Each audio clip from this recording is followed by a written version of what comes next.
on how old you are. The National Sleep Foundation just revised its recommendations for every age group, and they say children may actually need more shut-eye than previously thought. Dr. Abid Malik is the medical director at the Sleep Disorder Center at South Seminole Hospital. Doc, thanks for being here this morning. Thank you so much for inviting. So how much sleep do we need? Let's go through these categories. How have things changed? Yes, the National Sleep Foundation came up with the new recommendations recently, and they have actually bumped up the sleep requirement for most age brackets. For instance, the newborns need somewhere between 14 to 17 hours of sleep, and as we age, our sleep requirement decreases. Okay. A typical teenager needs between 8 to 10 hours, and a typical adult would need between 7 to 9 hours of sleep. So with teenagers, we often hear parents of teenagers say, oh my gosh, all this kid does is sleep.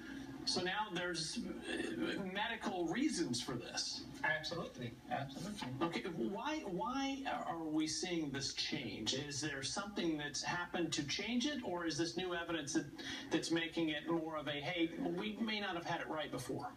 The more evidence came over the period of time, they've done some more scientific studies, and actually the National Sleep Foundation put together a panel of experts, and those experts look at different studies, and then they come up with this new guideline. So these new guidelines, you just kind of went through them. Are we getting the amount of sleep that we're supposed to, most people?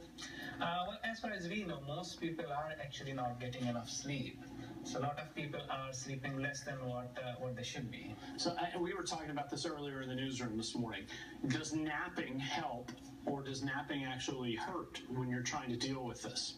Well, any sleep helps. Nap definitely helps if you can take nap. If you're not getting enough sleep at nighttime, and if you have an opportunity to take nap, by all means. But when we're talking about these recommendations, when we say 8 to 10 hours, that's uninterrupted sleep, correct? Preferably uninterrupted sleep. But let's say if somebody gets 6 to 7 hours at nighttime and they take an hour nap during the day, they can still catch up on the deficit which they have from the night prior. And let's talk about that real quick. That deficit you mentioned, it's also known as a sleep debt, correct? What is that? Sleep debt. This is a well-known phenomenon. In the normal sleep, our body breaks down certain chemicals which are not needed. For example, adenosine. But when we don't sleep as much as our body needs, then those chemicals build up in our body.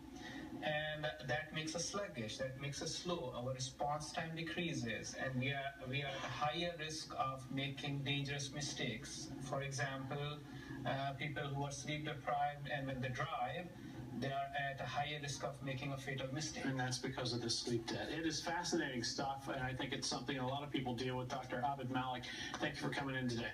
Thank you so much for inviting me. All right, Kirsten. All right, the Orlando Magic